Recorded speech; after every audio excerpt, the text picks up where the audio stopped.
इस परीक्षा का रिज़ल्ट आया है और मैं बहुत खुशी के साथ आपको ये बताना चाहता हूँ कि मैंने ये परीक्षा पास कर ली है, क्वालीफ़ाई कर ली है। इस नोटबुक के अंदर ले जाना चाहता हूँ जो मेरी पर्सनल नोटबुक है।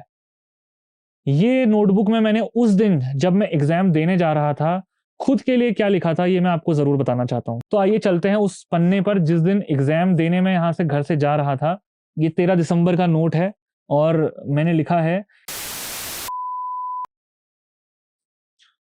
दोस्तों नमस्कार। मैं आशा करता हूँ आप सब बेहतर होंगे, अच्छे होंगे। सबसे पहले मैं आपसे माफ़ी माँगना चाहता हूँ कि वीडियो थोड़ा लेट आ रहा है। लेट आने का कारण ये है, एक अच्छी खबर मैं आपको देना चाहता हूँ। पिछले दिनों मेरे जीवन में एक बहुत बड़ा बदलाव आया है। एक परीक्षा की मैं बहुत समय से तैयारी कर रहा था। जैसे कि मैंने आपको बताया था कि मुझे भविष्य में पढ़ाना है, एक प्रोफ़ेसर बनना है। तो उसकी पात्रता को पूरा करने के लिए पूरे देश भर में राष्ट्रीय स्तर पे एग्ज़ाम कंडक्ट होता है जो यूजीसी करवाती है, जो एनटीए करवाता है एग्ज़ाम, उसको नेट का एग्ज़ाम कहते हैं, नेशनल एलिजिबिलिटी टेस्ट। तो पिछले कई बार से मैं इसको कोशिश कर रहा था कि मैं इसको निकाल पाऊँ और 3 से 4 अटेम्प्ट मैंने इसमें दिए थे। लेकिन बहुत सारे कारणों की वजह से मुझे लगातार असफलता का सामना करना पड़ रहा था। अभी कुछ ही दिन पहले लगभग 18 और 19 तारीख के बीच में रात्रि को ये इस परीक्षा का रिज़ल्ट आया है और मैं बहुत खुशी के साथ आपको ये बताना चाहता हूँ कि मैंने ये परीक्षा पास कर ली है, क्वालीफ़ाई कर ली है। तो ये वीडियो मैं आज इसलिए बना रहा हूँ, क्योंकि एक तो सबसे पहले मैं आप सभी के साथ एक जर्नी अपनी शेयर करना चाहता हूँ कि मैंने किस तरीके से इस परीक्षा के लिए खुद को तैयार करा। ये कहीं से भी ऐसा वीडियो नहीं है कि ये मैं आपको कुछ बहुत ही ज्ञान देने के लिए बना रहा हूँ। मैं क्योंकि इस वीडियो बनाने का उद्देश्य और इस चैनल बनाने का उद्देश्य भी ये है कि मैं आपको अपने जीवन में घटी घटनाओं से जोड़ सकूँ, कुछ हम साथ में एक्सप्लोर करें। तो क्योंकि मेरे जीवन का एक बहुत टर्निंग फ़ेज़ रहा ये, पूरी तैयारी अगर मैं इसको कहूँ तो। तो अब क्योंकि ये परीक्षा में सफलता मिल गई है, तो अब ये सबसे बेहतरीन समय है जब मैं इसके बारे में आपको बताऊँ। और मुझे पता है कि बहुत सारे बच्चे जो हैं, बहुत सारे शिक्षार्थी जो हैं, जो भविष्य में टीचर बनना चाहते हैं, प्रोफ़ेसर बनना चाहते हैं, पढ़ाना चाहते हैं और बच्चों तक ज्ञान देना चाहते हैं, खुद सीखना चाहते हैं, इस परीक्षा का उनके जीवन में क्या महत्व है और कितनी मेहनत से वो लोग इस परीक्षा के लिए तैयारी करते हैं। मैं इस बात को खुद जिया हूँ पिछले सालों में, मतलब कई सालों में, 2-3 सालों में जब से मैं परीक्षा की तैयारी कर रहा हूँ।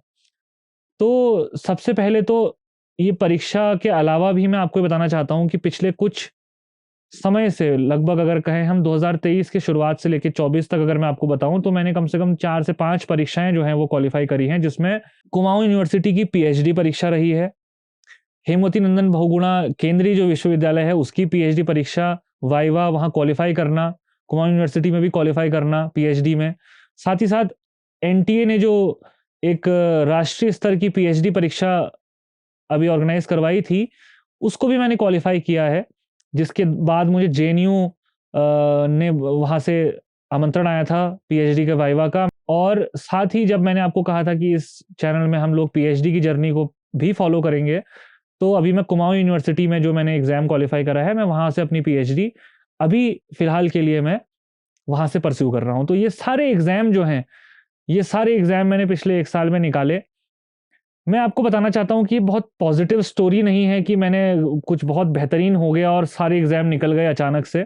मैं आपको बताना चाहता हूँ कि ये जो हमारा कुमाऊँ यूनिवर्सिटी का एग्ज़ाम जो मैंने अभी निकाला है, यहाँ 2020 या 21 में मैंने एक बार परीक्षा दी थी। अपने मास्टर्स खत्म होने के बाद जब मेरा पूरा हो गया था मास्टर्स, तो मैं तब से चाहता था कि मैं पीएच और किसी किसी अच्छे विश्वविद्यालय से करूँ। लेकिन वहाँ मुझे असफलता का सामना करना पड़ा था और 0.7 अंकों से वो पीएचडी की परीक्षा में दाखिला मैं चूक गया था। जब उसके बाद लगातार मुझे असफलताएँ मिलती रही, मेरा नेट का एग्ज़ाम कभी 5-6 अंकों से नहीं हुआ, कभी 2 अंकों से नहीं हुआ। तो ये समझ में आ रहा था कि कुछ चीज़ें जो हैं, वो मैं गलत कर रहा हूँ, वो मैं सही दिशा में नहीं कर रहा हूँ, इस वजह से शायद मैं हर जगह चूक रहा हूँ। कुछ व्यक्तिगत कारण भी रहे और जो 2 कारण जिन पे मैं आज चर्चा करना चाहता हूँ, जो आम तौर पर हम लोगों में बहुत बार होते हैं और स्टूडेंट्स के लिए मैं खासकर कहूँगा कि एक तो lack of motivation and lack of discipline. मैं अपने से शुरुआत करता हूँ, तो लैक ऑफ डिसिप्लिन मेरा ये था कि मेरा वज़न जो है पिछले 6 महीनों से पहले लगभग 84 किलो था। 84 केजीज़ मेरा वेट था और मोटिवेशन यहाँ से नहीं आ रहा था मेरा कि मेरे को बनना है असिस्टेंट प्रोफ़ेसर और मैं उसके लिए उतने इंटेंसली काम करूँ। तो मैंने सबसे पहले ये चीज़ें आइडेंटिफ़ाई करी और इन चीज़ों को ठीक करना शुरू करा। मैं आपको ये इसलिए बताना चाहता हूँ कि सबसे पहले मैंने अपनी कमियाँ आइडेंटिफ़ाई करी हैं। कोई भी परीक्षा मैंने निकालने से पहले मैंने ये देखा है कि मेरे अंदर मेरी लाइफ़ को लेके क्या कमियाँ हैं। बहुत सारे मैंने अपने लाइफ़ को लेके चीज़ें चेंज करी, जिसमें से यूट्यूब चैनल शुरू करना भी एक उदाहरण है, जो मैं अभी आपसे वार्ता कर रहा हूँ, बातचीत कर रहा हूँ। तो ये बदलाव भी मेरे जीवन में था। तो बहरहाल सबसे पहले शुरुआत से शुरू अगर हम करें तो मैंने ये पाया कि जो मेरी तैयारी है उसमें ये भी चूक है कि मेरा डिसिप्लिन कम है और मेरा मोटिवेशन नहीं है। सबसे पहले डिसिप्लिन को शुरू करने के लिए मैंने ये नहीं करा कि मैं रोज़ अब से इतने घंटे पढ़ूँगा या मैं इतने घंटे इस नोट्स को देखूँगा, इतने घंटे ये वीडियो देखूँगा। मैंने अपने जीवन में परिवर्तन लाना शुरू करा। जैसे कि मैंने आपको बताया मेरा वज़न 84 किलो हुआ करता था, तो मैंने प्रण लिया था कि मैं अपना वज़न कम करूँगा, जिसके लिए मैंने शुगर छोड़ दी थी, चीनी छोड़ दी थी, चाय छोड़ दी थी, बाहर का कुछ भी तला-भुना खाना छोड़ दिया था। आप कहेंगे ये बहुत मज़ाकिया बात है कि वज़न कम करने से एग्ज़ाम क्वालीफाई होने का क्या संबंध है? तो साथियों, मैं ये आपको कहना चाहता हूँ कि वज़न कम करने से शायद एग्ज़ाम निकलने का कोई संबंध हो ना हो, लेकिन ये संबंध ज़रूर है कि वो डिसिप्लिन मेरे अंदर ज़रूर आया जब मैंने वज़न कम करा, कि ये नहीं खाना है, तो नहीं खाना है बाहर का, चीनी छोड़ी है तो छोड़ी है। तो इसको जब मैंने पढ़ाई में उतारा और बहुत बार हमारे अंदर ये डिसिप्लिन की कमी होती है कि मैं इतने घंटे कहता हूँ कि मैं 1 घंटा पढ़ूँगा और नहीं पढ़ पाता। तो क्योंकि मेरे लिए वो डिसिप्लिन का जो फिनोमिना है मैंने अपने जीवन में वज़न कम करने से लाया, तो वही डिसिप्लिन के फ़ॉर्मूला को मैं अपनी पढ़ाई में भी उतार पाया। जैसे बहुत सारे एग्ज़ाम्पल्स मैं अगर आपको अपने पढ़ने के दौरान के दूँ, तो मैं एक ऐसा स्टूडेंट रहा हूँ कि मैं गैप्स में नहीं पढ़ पाता था। जैसे अगर आपको कुछ मेथड्स अगर आपको मैं बताऊँ, तो ऐसा बहुत सारे स्टूडेंट्स, बहुत सारे लर्नर्स ऐसे होते हैं जो कुछ घंटों पढ़ते हैं, जैसे आधा घंटा पढ़ा और फिर ब्रेक लिया 5 मिनट 10 मिनट का और फिर से पढ़ना शुरू कर देते हैं, बट मैं ऐसा लर्नर कभी रहा नहीं हूँ। तो जब मैं पढ़ने बैठता था अपने डिसिप्लिन वाली चीज़ से पहले, तो मैं आधा घंटा पढ़ता था, फिर मैं 2 घंटे नहीं पढ़ पाता था, 4 घंटे नहीं पढ़ पाता था, फिर खुद गिल्ट होता था। तो जब से मैंने डिसिप्लिन साधा, तो मैं लगातार कम से कम 6-8 घंटे पढ़ लेता था। मैं रात को 10-11 बजे शुरू करता था और मैं सुबह 5 बजे तक पढ़ लेता था। मुझे ये लगता है कि ये मेरे डिसिप्लिन से हुआ, जो मैंने अपने वज़न कम करने से शुरू करा। दूसरी चीज़ जो ज़्यादा इम्पोर्टेंट और उतना ही महत्वपूर्ण है, वो है मोटिवेशन। तो जब मैंने ये समझा कि मेरा 0.7 अंकों से मेरा पीएचडी की परीक्षा रह गई और मैं कितने पास था उस परीक्षा के, तो मुझे लगा कि इस तरीके से जीवन में चूक हो जाना केवल एक संयोग मात्र नहीं है, शायद मुझे और मेहनत करने की ज़रूरत है। उसी से मैंने मोटिवेशन बनाते हुए ये अपने अंदर इम्प्लीमेंट करा कि मुझे वो चीज़ों को प्राप्त करने के लिए जो मैं सच में चाहता हूँ, मुझे अपने अंदर मोटिवेशन लाना पड़ेगा और मैं अपने जीवन को परिवर्तित होते हुए देखना चाहता हूँ। तो मैंने उसके बाद से कोशिश करी कि मैं लगातार मोटिवेटेड रहूँ और थोड़ा बहुत फ़िलॉसफ़ीज़ को पढ़ा, समझा किस तरीके से लाइफ़ को समझा जाए। जब मैंने एग्ज़ाम प्रिपेयर करा, तो एक दिन ऐसा था कि मुझे ऐसा महसूस हुआ कि हम लोग अपने अपीयरेंस को लेके बहुत ज़्यादा कॉन्शियस होते हैं कि मैं कैसा दिख रहा हूँ, मैं बाहर जा रहा हूँ तो मैं कैसा लग रहा हूँ। तो क्योंकि मैं एक एनजीओ में भी हूँ और मैं लगातार हम लोग मिलके एनजीओ को भी चलाते हैं, तो मुझे बहुत बाहर जाना पड़ता था और बहुत सारा समय जो है वो इक्वली वहाँ भी लगता था, पढ़ने में भी लगता था और बहुत बार हम ऐसे ही घूमने चले जाते हैं और हम अपने टाइम को उस तरीके से मैनेज नहीं करते हैं। तो उसके लिए मैंने एक बहुत अनऑर्थोडॉक्स तरीका अपनाया। मैं बिल्कुल आपको ये सजेस्ट नहीं करूँगा, ये मेरा बहुत पर्सनल वो है मेथड है और शायद किसी के लिए बहुत ऑकवर्ड हो, बहुत बड़ी चीज़ हो, लेकिन क्योंकि मुझे मेरा मोटिवेशन मेरा बड़ा था, तो मैंने इस चीज़ को करना बहुत ज़रूरी समझा। दोस्तों, मैंने अपने सारे बाल कटवा दिए थे। एक दिन ऐसा था कि मैं सुबह उठा और मुझे ये रियलाइज़ हुआ कि मैं इधर-उधर घूमने में अपना समय बहुत व्यर्थ करता हूँ। तो मैंने ये निर्णय लिया, मेरा दोस्त मनीष मेरे साथ था, वो आया घर और मैंने ये निर्णय लिया कि आज मैं अपने सारे बाल कटा दूँगा। सारे बाल कटाने के पीछे बहुत सारे कारण थे, तो एक कारण ये भी था कि इस शर्म से ही सही कि मेरे सर में बाल नहीं है, मुझे घर के बाहर नहीं जाना पड़ेगा। और उसके बाद जैसा कि मैंने सोचा था कि मैं बाहर जा भी नहीं पाया और जितना समय मैं सोचता था कि अरे बाहर नहीं जाऊँगा, उतने समय में मैं पढ़ लेता था। मैं आपको बिल्कुल ये सजेस्ट नहीं करूँगा कि आप इस तरीके से रिजिड तरीके से आप अपनी पढ़ाई के लिए प्रिपरेशन करिए, लेकिन इससे एक सूत्र ज़रूर निकाला जा सकता है। जो चीज़ें आपको अपनी तरफ खींचती हैं, उसको काटने के लिए आप कुछ ज़रूर कर लीजिए। बहुत सारा समय जहाँ आपका बर्बाद होता है, जैसा कि हम लोग फ़ेसबुक, इंस्टाग्राम में अपना समय आज का तो डोपामाइन ही हमें यहाँ से मिलता है। तो मैंने प्रण लिया था कि मैं अपना एग्ज़ाम क्वालीफ़ाई करने तक ना फ़ेसबुक चलाऊँगा और ना इंस्टाग्राम। और ये डिसिप्लिन वहीं से आ रहा था जो मैंने वज़न कम करने में लगाया था, कि मैंने एग्ज़ाम क्वालीफ़ाई करने से पहले ना फ़ेसबुक खोला और ना इंस्टाग्राम। उसके अलावा क्योंकि मैं एक मतलब मेरे शौकों में एक शौक ये भी है कि मैं गेम खेलना पसंद करता हूँ, तो मैंने ये भी प्रण लिया था कि जितना समय मेरा गेम खेलने में व्यर्थ होता है, वो भी मैं नहीं गँवाऊँगा। मैं बिल्कुल अपने गेम कंट्रोलर को, अपने डिवाइस को हाथ नहीं लगाऊँगा, जब तक मेरा एग्ज़ाम क्वालीफ़ाई नहीं होता है। तो इन प्रणों को मैंने ज़रूर लिया था। ये तो हो गया इस तरीके की बात कि हम लोग कि मैंने अपने आप को डिसिप्लिन में, अपने फंक्शनिंग में, अपने जीवन में क्या परिवर्तन लाए। इसके बाद मैं आपको थोड़ा-सा ये बताते हुए चलूँ कि मैंने किस तरीके से तैयारी करी। बहुत सारे बच्चे मुझे लगता है कि इस चीज़ से प्रभावित हो सकते हैं या इस चीज़ को अपने तैयारी का हिस्सा बना सकते हैं और क्या पता उन्हें कुछ फ़ायदा मिले जैसा मुझे मिला। तो मैं आपको बताना चाहता हूँ कि मेरा जो मेथड है, क्योंकि सबका मेथड अपना होता है, सबका मेथड अलग होता है। तो मेरा मेथड जो था वो ये था कि मैं हैंड रिटन नोट्स बनाता था। सबसे पहले मैंने अपना सिलेबस कंप्लीट करा, एक-एक चैप्टर, एक-एक उसका टॉपिक को अब मैंने कवर करा और हैंड रिटन नोट्स मेरे पास अभी भी रखे हुए हैं। जैसे आप यहाँ देख रहे हैं, ये सारे जो नोट्स हैं, ये मेरे हैंड रिटन नोट्स हैं। कम से कम 8-10 कॉपियाँ ये हैं और जो हमारी बुक्स आती हैं, जो रिसर्च की बुक्स हैं, उसके अलावा जो पेपर 1 और पेपर 2 जो हमारे होते हैं, जो एक जनरल पेपर होता है और एक सब्जेक्ट स्पेसिफिक पेपर होता है, उसकी जो बुक्स हैं, उसको मैंने थोरोली पढ़ा। उसके अलावा जो सप्लीमेंट्री बुक्स हैं, जो एडिशनल बुक्स हैं, जहाँ से इन्फॉर्मेशन मिल सकती है, उस तरीके से पढ़ा। मेरे पढ़ने का तरीका थोड़ा-सा अलग है। मैं एक टॉपिक को अगर पढ़ता हूँ, तो उसके अंदर के एलिमेंट्स को भी पढ़ता हूँ। बहुत मतलब मैं आपको सजेस्ट नहीं करूँगा कि आपका अगर मेथड ये नहीं है, तो आप इसको ज़रूर फ़ॉलो मत करिए। लेकिन मेरा मेथड जो है, मैं वो बताता हूँ कि अगर मैं एक टॉपिक पढ़ रहा हूँ, तो मैं उससे जुड़ी हुई 2-3 चीज़ें और पढ़ लेता था, जिससे कि मुझे ये मेमोराइज़ रहे कि हाँ, मैंने वो पढ़ा है, उससे रिलेटेड ये है। मेरे मेमोराइज़िंग का तरीका ये है, मैं रटने में बहुत अच्छा नहीं हूँ, मैं उन कॉन्सेप्ट्स को समझने में ज़्यादा बिलीव करता हूँ, जिनको मैं पढ़ता हूँ। तो मैं उन कॉन्सेप्ट्स को और डिटेल में पढ़ना पसंद करता हूँ कि इसने यहाँ पर ये बात करी थी। साइंटिस्ट या कोई फिलोसोफर्स हैं या कोई थ्योरिस्ट हैं, तो मैं कोशिश करता था कि मैं उनकी लाइफ़ के बारे में पढ़ लूँ।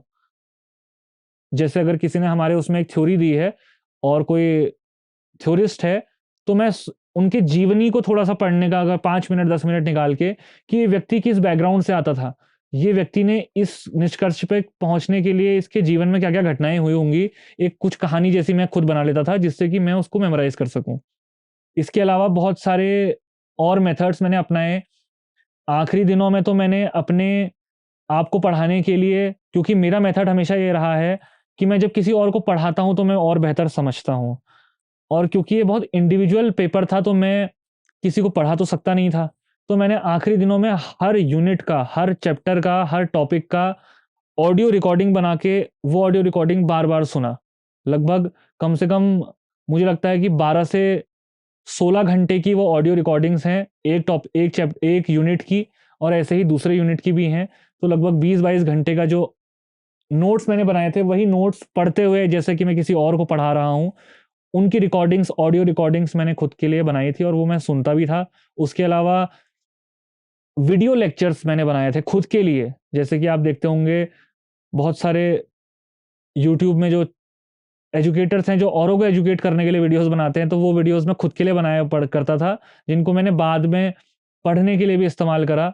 कुछ नोट्स मैंने हैंड रिटन के अलावा ये लैपटॉप पे भी बनाए, डिजिटल नोट्स बनाए। उसके अलावा मैंने बहुत सारे सैंपल पेपर्स को भी गो थ्रू करा, बहुत सारे प्रीवियस ईयर क्वेश्चंस को भी गो थ्रू करा। हालाँकि मैं बहुत ज़्यादा तो क्वेश्चंस को गो थ्रू नहीं कर पाया, लेकिन फिर भी लगभग 20 एक क्वेश्चन पेपर्स को मैंने गो थ्रू करा, पेपर 1, पेपर 2। तो इस तरीके से तैयारी पूरी रही।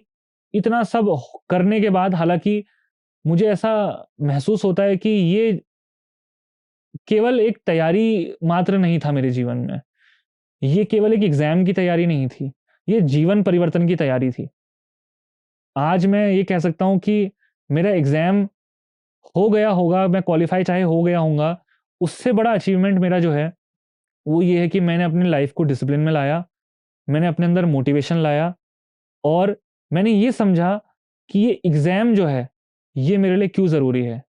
जैसा कि आप लोग देखते होंगे, यूट्यूब के बहुत सारे ऐसे वीडियोज़ हैं कि बच्चों आप इस तरीके से परस्यू पढ़ाई करो अपनी और एग्ज़ाम इतना इम्पोर्टेंट होता है। आपने कुछ दिनों पहले मेरा एक वीडियो भी देखा होगा, जब मैं ये कह रहा था कि एग्ज़ाम जीवन में केवल एक ही पहलू रखता है इम्पोर्टेंट। आपका जो एग्ज़ाम है वो आपके जीवन का केवल एक पहलू है। जीवन की सभी चीज़ या पूरा जीवन एग्ज़ाम नहीं होता है। आज मैं समझता हूँ कि अब एग्ज़ाम क्वालीफ़ाई हो गया है तो अपनी तरफ से ये बात कहना ऐसा महसूस होता है कि एग्ज़ाम क्वालीफ़ाई होने के बाद तो कोई भी कह देता है। एक बहुत पर्सनल चीज़ मैं आप लोगों के साथ शेयर करना चाहता हूँ क्योंकि मैं आप सबको सच में अपनी फैमिली समझता हूँ। एक मेथड मैंने और बनाया था। ये मेरी एक नोटबुक है। ये मैंने नोटबुक अपने जीवन को समझने के लिए बनाई। मैंने ये नोटबुक इसलिए बनाई ताकि मैं जब भी ऐसी विषम परिस्थिति में हूँ, जहाँ पर मैं नहीं समझ पा रहा हूँ या मेरे जीवन का कोई भी ऐसा दिन जिसको मैं अपने आप को समझाना चाहता हूँ, उस समय जो मेरे मन के विचार आ रहे हैं, वो मैं इसमें लिखा करता था।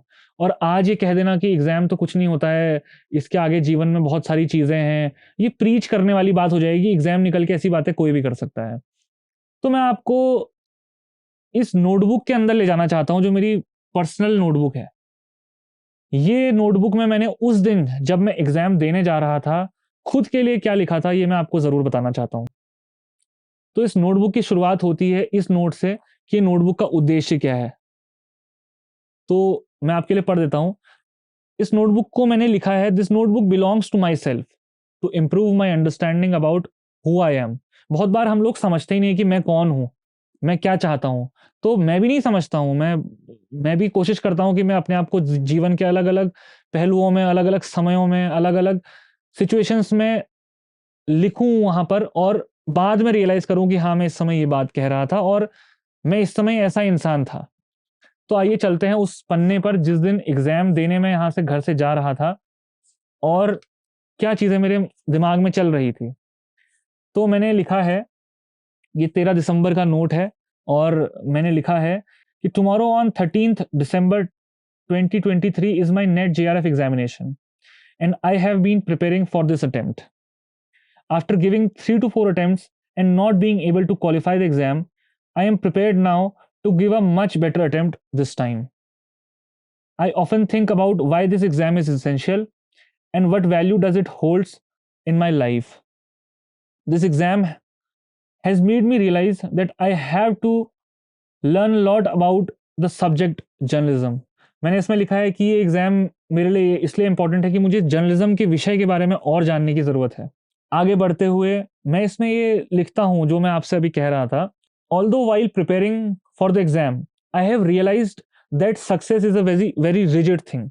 The meaning of success is defined as a person is able to clear an exam or not.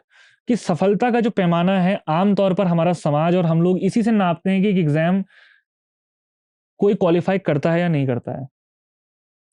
Which in my view is a very biased view to measure success. कि सफलता को नापने का, सफलता को आँकने का ये पैमाना जो है, मेरे समझ में बहुत झुका हुआ है और बहुत एक तरफ़ा है। आगे मैंने लिखा है, if I succeed then my words and my hard work will be acknowledged.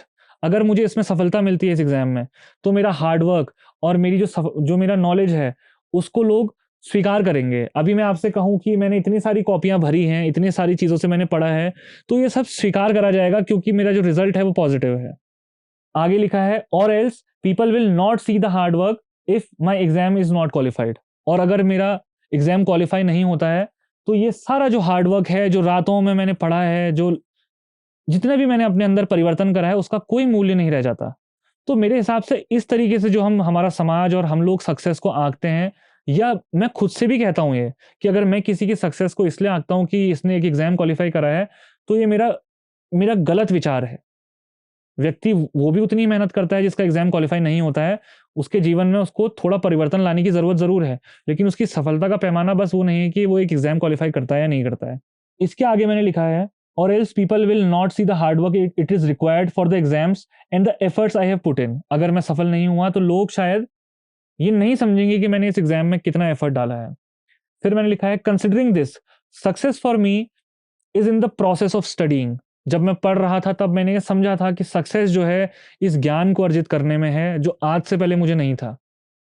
I have learned a lot of new things and I will keep them with me for the rest of my life. मैंने बहुत सारी नई चीजें सीखी हैं जिन्हें मैं अपने जीवन भर अपने साथ रखूंगा।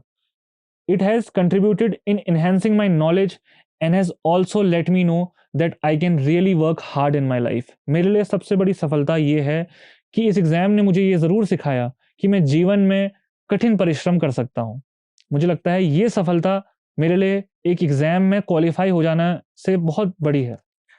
आखिरी में मैंने अपने आप को ये मैसेज देते हुए लिखा है, a message to future me, you did well, keep on believing, keep on loving, things will fall in place, love immensely, live freely, you can achieve things which really are meant for you. आखिरी note मैंने खुद को ये लिखा है। तो दोस्तों आज ये कह देना कि सफलता ऐसी होती है, सफलता वैसी होती है, एक बहुत इस तरीके का विचार है कि जब आपको सफलता मिल जाए तो आप उस तरीके का ज्ञान देने लग जाते हो। लेकिन मैं आपको डायरी तब की पढ़ा रहा हूं जब मैं एग्जाम देने जा रहा था और मेरे हाथ में सफलता नहीं थी।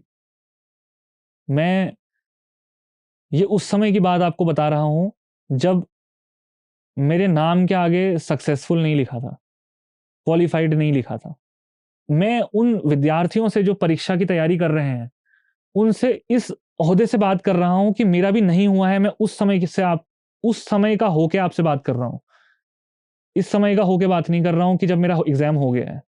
अपने अंदर विश्वास रखिए, अपनी प्रक्रिया को बेहतर बनाइए और जो आपके जीवन में आप करना चाहते हैं अगर आप उसको डेडिकेशन से करें, आप मोटिवेशन से करें, अपने अंदर डिसिप्लिन लाएं तो आप वो चीज घटनी ही है आपके जीवन में, ऐसा मैं समझता हूं। और अगर ना घटे तो आपका जीवन उससे बेहतर चीज के लिए बना है। हमारी सफलता एक एग्जाम नहीं बताता है। मैं अभी भी नहीं कहता हूं कि ये मेरे जीवन का कोई बहुत ऐसी सफलता है जिससे मेरा जीवन परिभाषित हो सकता है। बहुत बार हम तैयारी में जिन दिनों में तैयारी करता था, मुझे याद है इतना घबराहट, इतना स्ट्रेस हो जाता था आखिरी दिनों में कि ये जो पढ़ाई है, क्या ये इस काम को अगर मैं सफलता से नहीं कर पाया तो क्या मेरी पढ़ाई किसी काम आएगी या नहीं आएगी। ये नोट मैंने उन्हीं विचारों को ओवरकम करने के लिए लिखा है। ये नोट मैंने खुद से खुद के लिए लिखा है। और जब आज एग्जाम क्वालिफाई हो गया है और आप थंबनेल में ये देखते हुए आएंगे कि exam qualified, UGC net qualified, और आपको मेरी बातों की कुछ क्रेडिबिलिटी महसूस होगी उस थंबनेल से या मेरे नाम के आगे जो लिखा है उससे। जब आप इस वीडियो के अंदर आएंगे आपको ये रियलाइज होगा, आपको ये महसूस होगा कि आपसे मैं उस तरीके से बात कर रहा हूं जब मेरा एग्जाम क्वालिफाई नहीं हुआ था और मेरे लिए वो ज्यादा जरूरी है। साथ ही मैं उन लोगों को बहुत धन्यवाद देना चाहता हूं जिन्होंने बहुत प्रेम के साथ और बहुत सहयोग के साथ मेरा साथ दिया। मेरे घर के लोग, मेरे परिवार के लोग, मेरी माँ, मेरा भाई, मेरी बहनें, मेरे प्रियजन, जो भी लोग मुझसे प्रेम करते हैं, मेरे इंटीमेट रिलेशंस के लोग, मेरे दूर के जो मेरे लोग हैं जो मुझे पूछते थे कि तुम्हारी तैयारी कैसी चल रही है, मेरे शिक्षक जिन्होंने मुझे बहुत गाइड करा, हर वो लोग जो किसी ना किसी तरीके से मेरे से जुड़े रहे, वो भी लोग जिन्होंने एक क्षण के लिए मुझे खुश होने का एक अवसर दिया, वो हर इंसान को मैं धन्यवाद देना चाहता हूँ। मुझे अभी भी याद है कि जब मैं परीक्षा के लिए जाता था तो मेरी मामी हैं वो मंदिर में दिया जला के रखती थी कि इसकी परीक्षा उत्तीर्ण हो जाए। मेरे मौसी लोग हमेशा पूछते थे कि तुम्हारा एग्जाम कैसा हुआ। एग्जाम से पहले मुझे एग्जाम तक छोड़ने आना और भाइयों का प्रेम लगातार मेरे को मेरा मोराल बढ़ाते रहना, प्रियजनों का प्रेम पूछते रहना, दोस्तों का लगाव, तुम्हारा एग्जाम कैसा हुआ, रात रात भर उठना मेरे साथ। तो उन सभी चीजों को याद करते हुए मैं आखिरी में बस आपसे ये कहना चाहता हूं कि अपने जितने भी आपके लोग हैं उन सभी को आप धन्यवाद दें। और साथ ही क्योंकि मेरे को ऐसा भी लगता है कि जब से मैंने ओशो को सुना है तो मेरे जीवन में एक सही विचारों की धारा बहना शुरू हुआ है। तो मैं ओशो को और उनके विचारों को, सबसे बड़ी बात है, व्यक्ति से ज्यादा उनके विचारों को धन्यवाद देना चाहता हूं कि मैं सही दिशा में आगे बढ़ पाया, सही दिशा में सोच पाया। बहुत बार घबराहट भी होती थी, बहुत बार परेशानी होती थी, बहुत बार समझ में नहीं आता था, तो मैं कोशिश करता था कि मैं ओशो की कोई वीडियो लगा लूँ और जो मैं मेरे मन में घट रहा है, अगर मैं फेलियर से डर रहा हूँ, तो मैं उनके विचार सुन लूँ कि मैं फेलियर के बारे में ओशो क्या कहते हैं या सक्सेस के बारे में वो क्या कहते हैं। तो मेरी बहुत सारे विचार जो मेरे धुंधले थे, वो क्लियर हुए और अभी भी क्लियर होने की प्रोसेस में ही हैं। तो मैं ओशो का बहुत-बहुत धन्यवाद देना चाहता हूँ। मुझे लगता है कि मैं इस जर्नी से आप तक कुछ पहुँचा पाया हूँ। अपने स्वतंत्र विचार, अपने कैंडिड विचार आप तक पहुँचा पाया हूँ।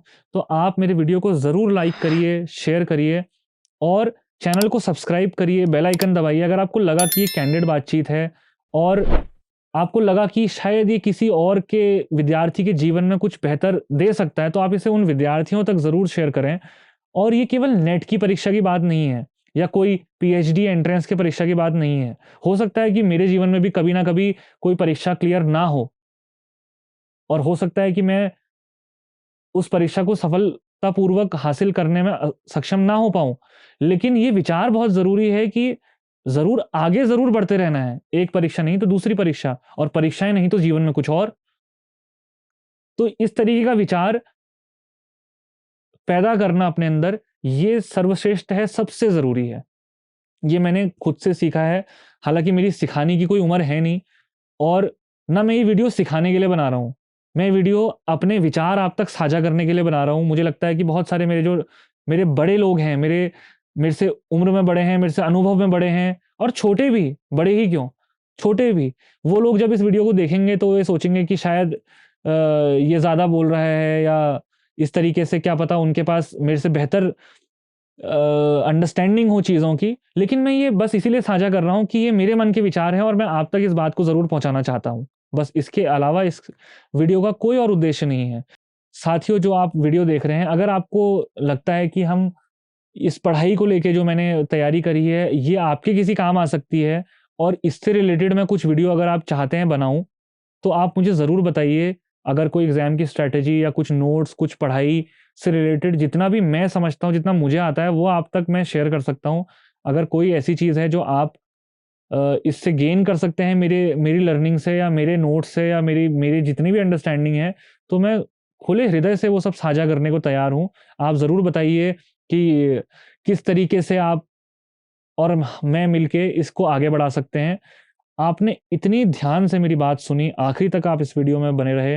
मैं आपका तहे दिल से धन्यवाद देना चाहता हूँ। बहुत-बहुत धन्यवाद, बहुत-बहुत आभार। मिलते हैं किसी और ऐसे ही बेहतर वीडियो में।